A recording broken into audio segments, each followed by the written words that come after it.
Our book, Japan Through the Lens of the Tokyo Olympics, explains the multifaceted impact of the Tokyo Olympics on Tokyo, on Japan, and on its society, businesses, and even its self-identity, way before the Games ever started, and irrespective of postponement or even potential cancellation. Written by leading experts on Japan, the book assembles 34 easily accessible chapters covering all relevant aspects of society, economy, culture, and politics, and has topics such as on the technology, on food, security, work, media, sexuality, history, film, linguistics, volunteering, architecture, advertising, and, of course, sports. And the book is open access, meaning you can download it for free. So please see the link down below. One of my chapters in the book is on volunteering at the Tokyo Olympics. Here I give insights from my field research. I explain about the push to create a volunteering legacy post-2020, and I analyze the very divided public discourse on volunteering for Tokyo 2020. The Tokyo Olympics sought to recruit a total of 110,000 volunteers, 80,000 so-called field cast volunteers who are to work at the Olympic sites for jobs such as directing people to their seats in stadiums, for aiding the thousands of media personnel, for driving athletes through the city, and so on. In addition, 30,000 so-called city cast volunteers are to be located around the city to help tourists and visitors find their way around the city. So 110,000 volunteers. That's really the highest number of volunteers at the Olympics ever. So there had been the fear that the organizers would not be able to mobilize enough people. But eventually, to everyone's surprise, more than 200,000 applied, and of those, actually 40% were non-Japanese. So then, after selection process and interviews with applicants, in-person and online training sessions were held on how to be a good volunteer, on the rules and regulations, and the importance of smiling. While volunteers were very happy to have been chosen and to be part of this world's largest sports mega event, public discourse on volunteering for the Olympics was very divided, reflecting very contrary positions. On the one hand, we see that very positive discourse saying that volunteering for the Olympics gives you the best time of your life and you can also make lots of international friends. But on the other side, there's also highly critical voices. And one of these is that of Omar Ryu with his book, Black Volunteering. The main points of critique are, one, that volunteers are insufficiently paid for their work. It's 1,000 yen per day, so about $9, which more or less only covers the transport costs from your home to the Olympic site. Another one is that the working hours for the volunteers are critiqued.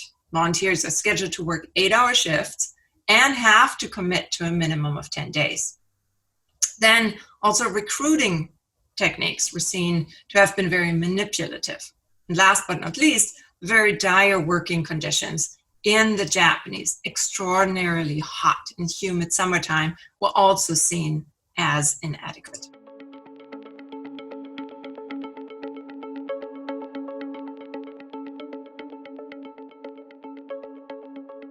The Tokyo Olympics are or were supposed to lead the way to change in volunteering in Japan.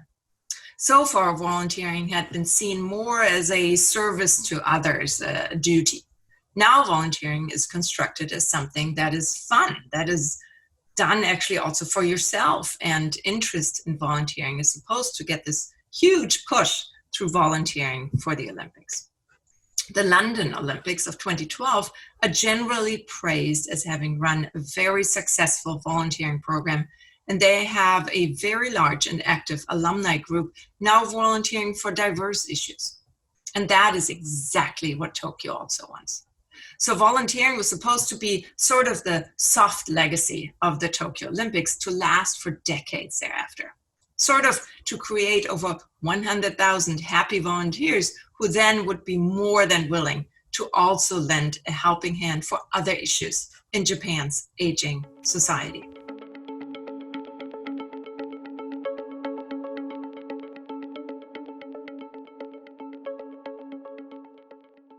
Many of the volunteers are connected through privately organized Facebook pages.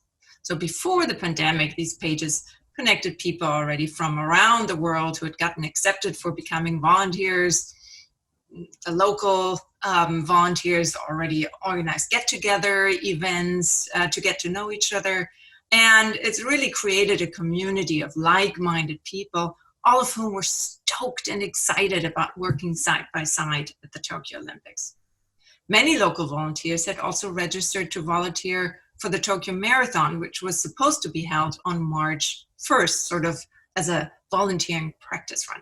But then when that was canceled just a few days prior, many voiced their great disappointment. But at the time, the volunteer community was still hoping for the Olympics to happen. But then when on March 24th, the announcement of the postponement of the Olympics came, of course, the disappointment was huge. Yet the hope for eventually still being able to volunteer at the Tokyo Olympics in 2021 is absolutely still there, even though many complain that the organizing committee hardly at all communicates with them. So they're kind of hanging in limbo. But now that there's a talk of reduced games, it's also probably going to see a reduced number of volunteers that are needed. So there's that fear. But if the games were to be canceled altogether, not only the dreams of the individuals, the volunteers, would be crushed, but also the dreams of Japan for this volunteer legacy.